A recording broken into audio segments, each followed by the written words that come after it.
Huellas culturales, un enlace al patrimonio. Saludos amigos, bienvenidos a este nuevo podcast de Huellas Culturales, un podcast del Museo del Jade y la Cultura Precolombina del Instituto Nacional de Seguros. Hoy con una visita muy especial nos acompaña doña Laura Rodríguez Rodríguez, ella es la directora del museo. Doña Laura, bienvenida. Muchísimas gracias por estar acá en este espacio. Gracias a usted. Y bueno, doña Laura es licenciada en Artes Plásticas con énfasis en Artes Gráficas de la Universidad de Costa Rica y también cuenta con una maestría en Museología de la Universidad Nacional. Correcto, sí. Ya con bastante tiempo también de experiencia en el tema de los museos y desde el 2006 en el Museo de Jade. Desde el 2006 en el Museo del Jade, sí. Bueno, doña Laura, bienvenida a este podcast y también a todos los amigos que nos escuchan, ya sea en sus dispositivos móviles o también a través de la radio. Cuando hablamos del Museo del Jade, bueno, sin duda, entre otras cosas, hay mucho que aprender, como en todos los museos, pero este museo tiene muchas particularidades. Tal vez contémosle a los amigos oyentes, doña Laura, qué es lo que pueden encontrar en el Museo del Jade. Pues si bien el jade también es una piedra que por su belleza, ¿verdad? Y por sus formas y usos en aquel momento, atrajo la atención de muchas personas, es algo que aún hoy en día sigue llamando la atención. Sí, claro. Bueno, en el museo propiamente lo que van a encontrar es la exhibición de 7,000 objetos. En realidad el único museo, por lo menos a nivel nacional, que puede decir que tiene la totalidad de la exhibición dispuesta al público. Tenemos objetos en jade, en cerámica, en piedra, en hueso y en otros materiales. Y la particularidad también es que el edificio o el nuevo edificio del museo se construyó en el 2014 y se inauguró en esas fechas y se hizo toda una propuesta museográfica muy novedosa, lo que hablamos nosotros de una museografía inmersiva. ¿Qué significa eso? Que la persona que haga la visita al museo puede entrar en un espacio totalmente diferente y sentirse, si entra por ejemplo a una sala de día, sentirse en un bosque durante el día, ver toda esa vegetación que estaba asociada también a la construcción de esos objetos. O si va a la sala de noche, pues ver ese bosque de noche, todos los animales que tienen su actividad en horas de la noche y algunos temas que se han relacionado a la noche, qué sé yo, la guerra, la muerte. Entonces es algo muy didáctico, es algo muy sensorial y creo que es importante porque nosotros los seres humanos aprendemos de esa forma, ¿verdad? ¿No? Viendo, sintiendo y experimentando. Usted está escuchando Huellas Culturales, un enlace al patrimonio. Regresamos a Huellas Culturales, el podcast del Museo del Jade y la Cultura Precolombina del Instituto Nacional de Seguros en Costa Rica. Nos acompaña doña Laura Rodríguez, directora del museo. Doña Laura, hablábamos anteriormente sobre qué podemos encontrar en este Museo del Jade en Costa Rica y quienes los hemos visitado, también queremos de alguna otra forma que este mensaje pueda llegar a las personas que escuchan este programa y que también pueden visitarnos. Contamos, usted lo mencionaba ahora, con salas de día, salas nocturnas también y tal vez podamos ir haciendo, yo me refiero como los pisos, ¿verdad? Que hemos estado ahí, podamos ir haciendo como esa descripción. Lo mencionaba usted también de que tenemos toda una cronología, por decirlo de alguna forma, ¿verdad? Desde dónde proviene el jade e incluso yéndonos hacia el otro extremo, quienes hemos estado por allí, en las otras salas, hemos también identificado que tienen muy bien representados algunos situaciones que se presentaban en aquel entonces, ¿verdad? Como por ejemplo incluso los funerales y demás. Tal vez amplíenos sobre un poquito sobre lo que es la exposición permanente. Sí, yo creo que es importante saber incluso de dónde viene esta colección, como fue adquirida en los años 70. em, todos los objetos que tiene el Museo del Jade son objetos que no tienen contexto, que fueron adquiridos a coleccionistas privados, donados o comprados en ese momento. Y por un respeto incluso a esos objetos o a ese origen que tienen los objetos, es que siempre se ha propuesto una exposición temática. ¿Qué quiere decir esto? Que no nos centramos en cuál es el fechamiento de los objetos, sino cuál fue el uso que se le dio, cuál fue el origen que dio para que ese objeto estuviera hoy en día en nuestra sociedad. Entonces se hace esa propuesta temática. Se inicia, por ejemplo, con una sala de jade, donde se le explica a los visitantes cómo se trabajó el jade, cuál era el simbolismo que tenía el jade para esas culturas precolombinas y la importancia que tenían esos objetos. Porque creo que es importante, ¿verdad?, introducir el tema del jade y que la gente comprenda, ¿verdad?, cuál era esa importancia que se tenía. Y hablamos de que el museo cuenta con más de 7,000 objetos. Se cuenta con más de 7,000 objetos y, como decía anteriormente, la totalidad de esos objetos están dispuestas al público. Digamos, podemos hablar de la forma en que está compuesta la colección. Para las personas que visitan, ¿qué es lo que se puede encontrar allí? ¿Verdad? Hay personas que incluso desde que uno llega hay una referencia de una piedra de jade allí. ¿Cómo puede ser esta guía, verdad, de las personas que incluso también reciben mucho visitante extranjero? Uh-huh. Sí, de hecho, la gente tal vez no se imagina todo el trabajo tecnológico que podía haber detrás de esos objetos, ¿verdad? Porque uno se encuentra ya la pieza pulida, ya la pieza trabajada, y en el lobby, en la primera planta, hay una gran escultura de jade, donde la gente puede ver la parte externa de esa piedra sin trabajar, cómo era, y otra parte donde se ve ese objeto pulido y cómo resalta, ¿verdad?, el color, la pureza, el brillo que puede tener ese objeto. Y eso es importante porque en realidad es una de las piedras que se considera más duras. De hecho, se considera una piedra semipreciosa, donde posiblemente se tardaban muchísimos años, ¿verdad?, poder llegar a la elaboración de un objeto con el nivel de detalle, el nivel de perfeccionamiento tecnológico que se puede ver en cada uno de esos objetos, porque hay objetos de diferentes tamaños, de diferentes formas, incluso objetos muy pequeños donde usted puede ver claramente qué animal está representado, y muy característico esa forma de hacha, que es lo que más identifica que esos objetos son de elaboración costarricense. Y en estas exposiciones también, en estas salas, podemos ver esa tecnología de aquel entonces, porque recuerdo también que existen perforaciones casi perfectas, ¿verdad?, con algún tipo de herramienta que se utilizaba en aquel entonces, ¿verdad?, que quién sabe cuánto tiempo duraron en hacer esas perforaciones, ¿verdad? Claro, es que imagínense que hay un taladro precolombino que se utilizaban puntas de la misma dureza, posiblemente de jade o algún otro material que tenía que tener la misma dureza para poder hacer esas perforaciones. Si un artesano actual trabaja con herramientas eléctricas y lo hacen en cuestión de horas, imagínese una persona con un taladro manual haciendo esas perforaciones de lado a lado de la pieza, o el mismo corte, ¿verdad? Cortar esa piedra para seccionarla y para tomar la parte que necesitaba precisamente para elaborar esa pieza.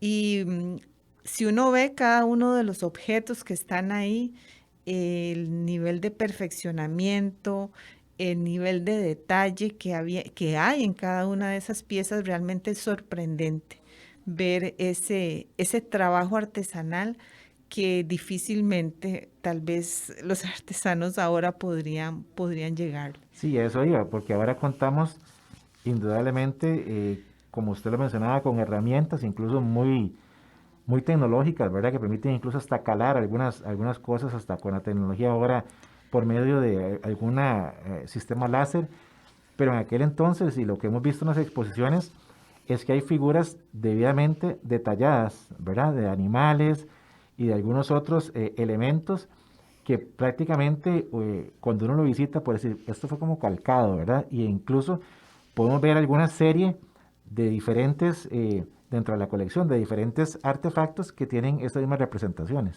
Sí, ellos representaban mucho todo lo que estaba en su naturaleza, jaguares, monos, aves de diferentes especies.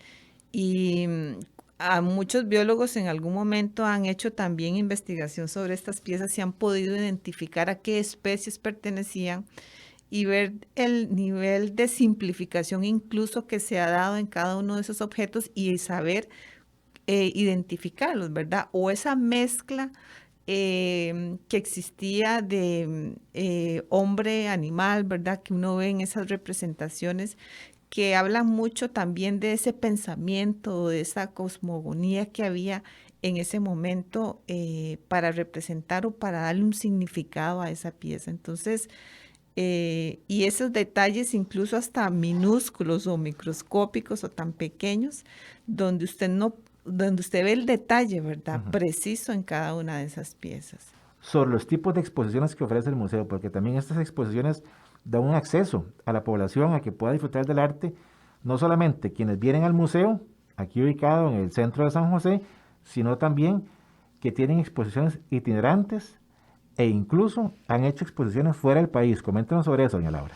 Bueno, las exposiciones itinerantes ha sido una propuesta también de extensión que se ha hecho a lo largo de los años. ¿Qué quiere decir esto? Bueno, que aprovechamos también algunos espacios que tiene el Instituto Nacional de Seguros, como las sedes en provincias, donde el espacio así lo permite para llevar alguna muestra un poco más pequeña, acondicionada a ese espacio con un tema muy particular. Por ejemplo, estuvimos llevando una propuesta de vestido de adorno precolombino a algunas de las sedes donde se exhibían cerca de 60 objetos con todas las condiciones de seguridad, con una información y con un trabajo de investigación bastante exhaustivo que permite que las escuelas en esas zonas puedan acceder también a esa parte de la colección que tiene el museo y realizar algunas actividades. Eso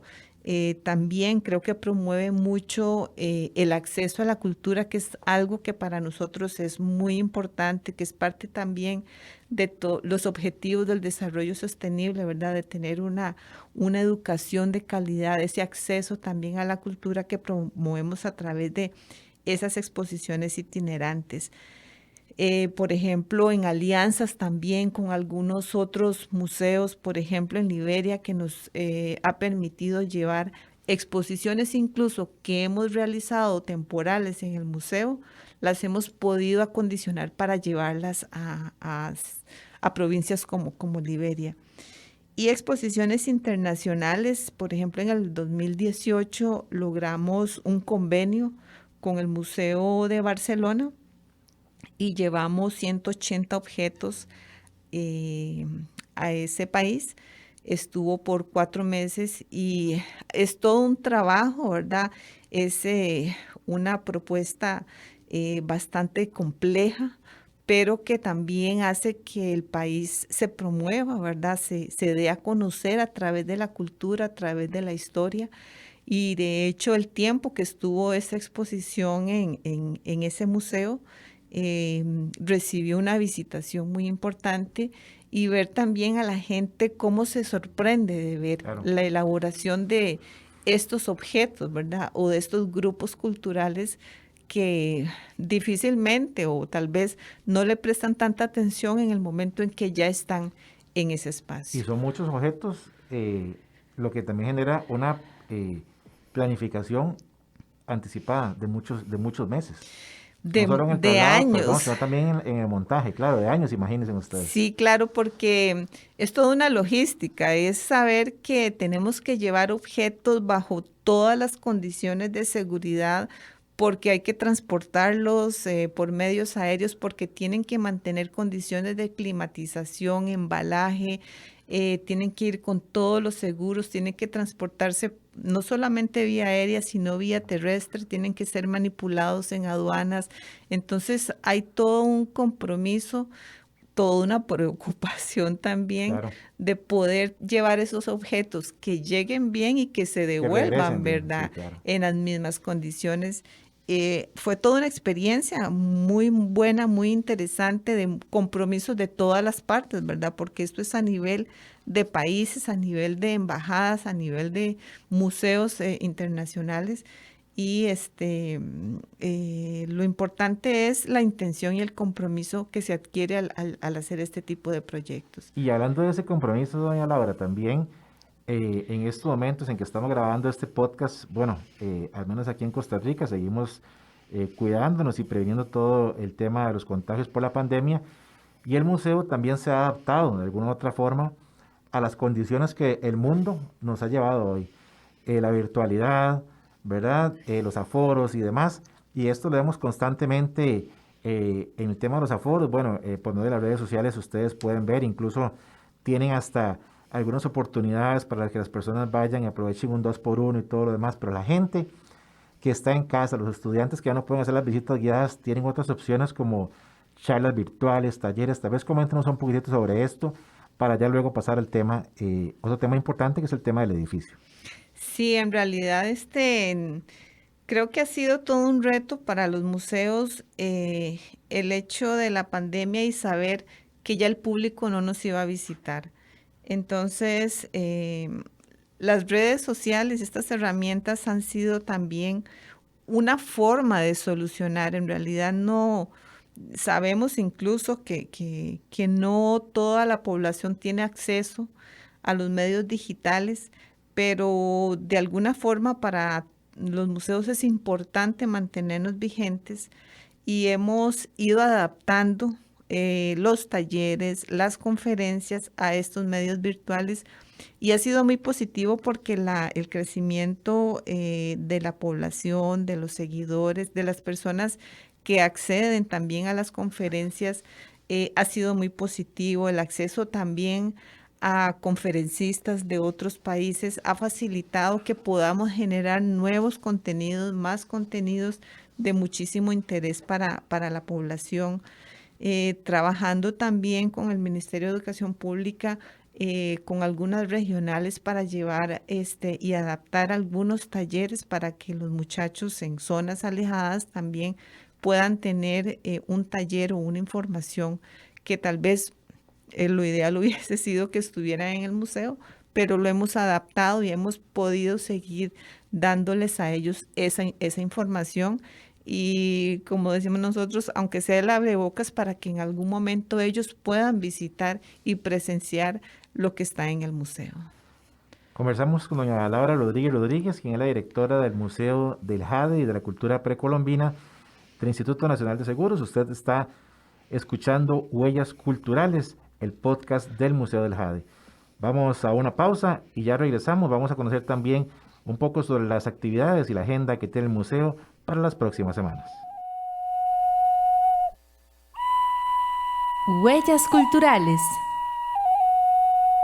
El Museo del Jade y de la Cultura Precolombina del Instituto Nacional de Seguros tiene el agrado de invitarle a su ciclo de conferencias virtuales, todos los miércoles a las 3 de la tarde. También le recordamos que puede visitar nuestras exposiciones permanentes y temporales de lunes a domingo de 8 de la mañana a 5 de la tarde. Todos los domingos, las entradas son 2x1 para nacionales. Para más información, le invitamos a visitar nuestras redes sociales. Facebook, Museo del Jade. Instagram, Museo del Jade CR. Twitter, @Museo del Jade CR. YouTube, Museo Jade. Usted está escuchando Huellas Culturales, un enlace al patrimonio. Continuamos en Huellas Culturales, el podcast del Museo del Jade y la cultura precolombina del Instituto Nacional de Seguros. Transmitimos este podcast desde San José, Costa Rica. Hoy conversamos con doña Laura Rodríguez, quien es la directora del Museo del Jade. Doña Laura, bueno, como todo, las familias crecen también, ¿verdad?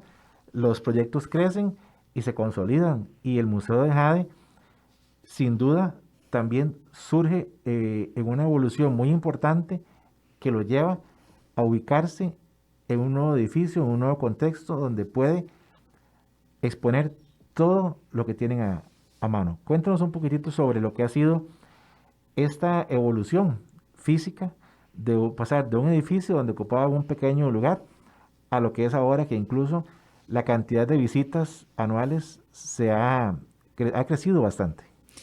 Yo creo que el museo o la evolución, como dice usted, de las instituciones es muy importante. Cuando se concibió el museo en los años 70, se estaba construyendo también el edificio del Instituto Nacional de Seguros y en ese momento se pensó en destinar uno de los pisos para albergar la colección del museo, que fue en los años 70. De hecho, en 1977 fue que se inauguró el museo como colección arqueológica y se construyeron los espacios para exhibir esa colección. Ahí estuvo hasta el año 2006. ¿Qué sucedía? Bueno, que el edificio del INSS era una barrera arquitectónica para la visitación porque tenía que ingresar por los mismos ascensores donde se trasladaba el personal, o incluso eso a veces causa cierta aprehensión, ¿verdad? Al visitante de decir, bueno, ¿cómo es que yo voy a entrar a este edificio a ver un museo, ¿verdad? Entonces, eso era importante en la decisión incluso de visitación al museo. Se pensó trasladarlo en el 2006 a planta baja, pensando en que podía tener un acceso directo, pero el espacio se redujo. Sin embargo, ya hay una primera propuesta de renovación en la parte museográfica. Se trató de exponer un poquito más la colección de Jade, pero la visitación tampoco fue mayor. Además, seguíamos con un horario muy reducido para el público y en su momento pues se hablaron de todas esas limitaciones y la Administración Superior tomó la decisión de buscar o de construir un espacio idóneo para que el museo pudiese exhibir y pudiese funcionar realmente como cualquier otro museo. Y se trabajó precisamente en ese proyecto más o menos del 2012 al 2014, que fue que se hizo ya la propuesta de la búsqueda del espacio, la propuesta o la conceptualización de ese edificio, hasta ver plasmado ese edificio en la ciudad de San José. Bueno, y es que sin duda, aunque el edificio ya tiene 7 años aproximadamente, ¿verdad?, de uso como tal y haber sido construido, es el edificio de museo más moderno del país, que lo que garantiza también una accesibilidad. Lo leía también, como ustedes lo tienen colocado en su página web y en biografía, también cuentan con lo que son certificaciones en el sistema eléctrico, alarmas, todo esto de prevención. A grandes rasgos, doña Laura, también esto es muy importante para el visitante. Sí, incluso el tema de la conceptualización del edificio tiene toda una connotación, ¿verdad? Porque la propuesta que ganó esa conceptualización hablaba de que el edificio tenía que ser, desde su parte externa, decir qué es lo que se iba a encontrar. Se habla incluso de que ese concepto tiene que ver con un bloque de jade que se secciona a la mitad y que dentro del edificio lo que se va a encontrar es toda esa riqueza cultural. Eso ya es, digamos, un primer mensaje para el visitante para que pueda engancharse y saber qué es lo que se va a encontrar ahí adentro. E incluso desde un principio la intención de que se construyera con todas las normas de seguridad, cumpliendo todas las normas a nivel de incendios, a nivel de seguridad, a nivel de accesibilidad. Eso fue una de los estudios y de las consideraciones que se tomaron desde un principio para que la gente pudiese visitarlo y pudiese sentirse segura, tranquila, confiada y saber que todas las personas pueden tener acceso a la colección. Se habla incluso de que las personas puedan estar allí y se encuentran dentro de un espacio excepcional, como lo mencionan también. Porque en realidad se hace el conjunto de no solamente lo que vamos a observar, sino también de esa, digámoslo así, calidez que le puede dar el edificio como tal y todas sus facilidades. Sí, desde un principio creo que ahorita hablábamos de cómo aprende la gente, ¿verdad? De que es importante tener una experiencia completa, ¿verdad? Sensorial, y eso es lo que se buscó.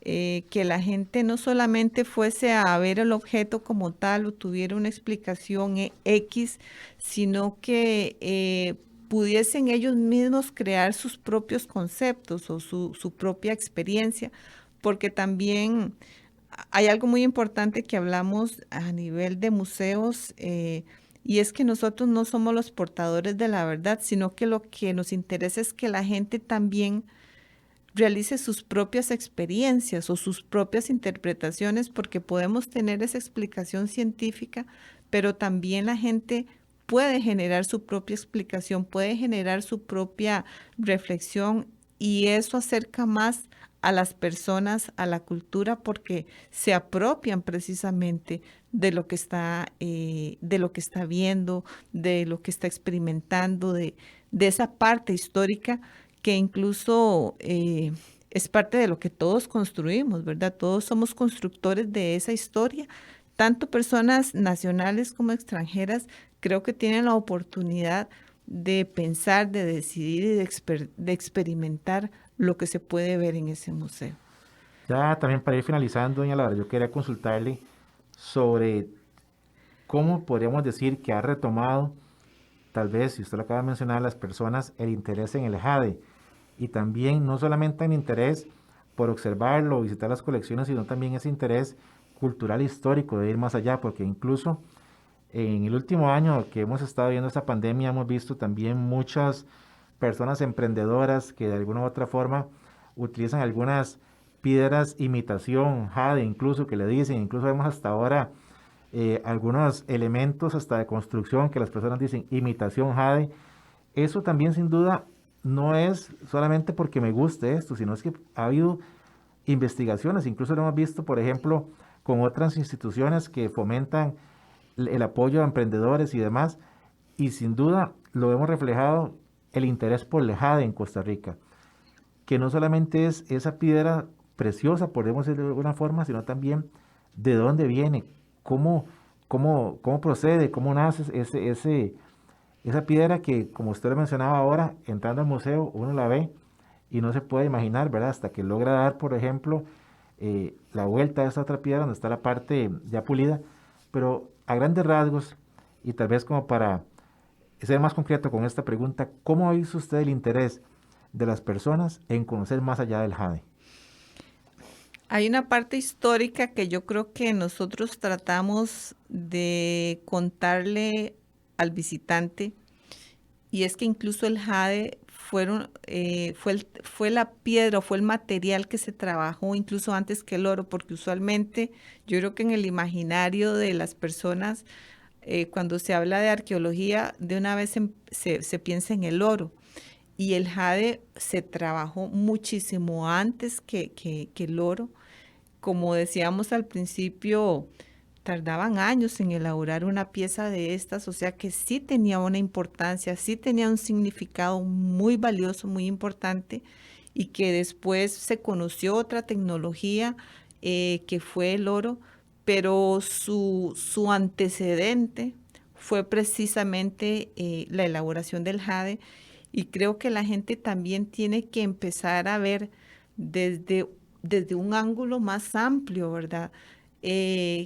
que la elaboración de estos objetos fue muy importante, que se produjo durante muchísimos años y que tenía una importancia simbólica, una importancia social muy grande. Entonces, es como decirle a la gente, váyase un poquito más atrás de la historia para que conozca la totalidad de esa historia, de esa cultura, de esa construcción, que incluso de lo que somos ahora, de no olvidarnos que la historia tiene antecedentes todavía mucho más atrás que nos permite ser más amplios, ¿verdad? Ser más conocedores y apropiarnos precisamente de ese conocimiento y tener un poquito más de aprecio, ¿verdad? Por toda esa historia, por toda esa cultura, por toda esa, por toda la historia que hay detrás de todos esos objetos. Bueno, sin duda, yo le iba a hacer esa consulta, pero usted ya me la contestó. Esos son los requisitos, por decirlo de alguna forma, por los que usted debe visitar el Museo del Jade. Es el elemento, aquí le acaba de decir doña Laura, estos serie de elementos por los que usted no puede dejar de visitar el Museo del Jade, y también leer más, porque en la página web tienen mucha información, tienen algunos elementos visuales también, y a través de estos otros elementos auditivos, como lo es el podcast, pueden estar informándose. Sí, es muy importante. Nosotros estamos generando mucha información a través de nuestras redes sociales, hablando de todo lo que tiene que ver o lo que está asociado con el Jade. Entonces, aquel que tenga interés, ¿verdad?, en la historia, en profundizar un poquito más, pues los invitamos a que conozcan toda la información que hay en redes sociales, en la página web, en el micrositio, porque ahí constantemente estamos actualizando y generando muchísima más reflexión, muchísima más información de lo que hay detrás de la construcción o de la elaboración de los objetos en Jade. Le agradecemos a doña Laura Rodríguez, quien es la directora del Museo del Jade, y también a quienes nos han acompañado en este podcast de Huellas Culturales del Museo del Jade y la Cultura Precolombina del Instituto Nacional de Seguros. Le esperamos en un próximo episodio. Hasta aquí, Huellas Culturales, un enlace al patrimonio.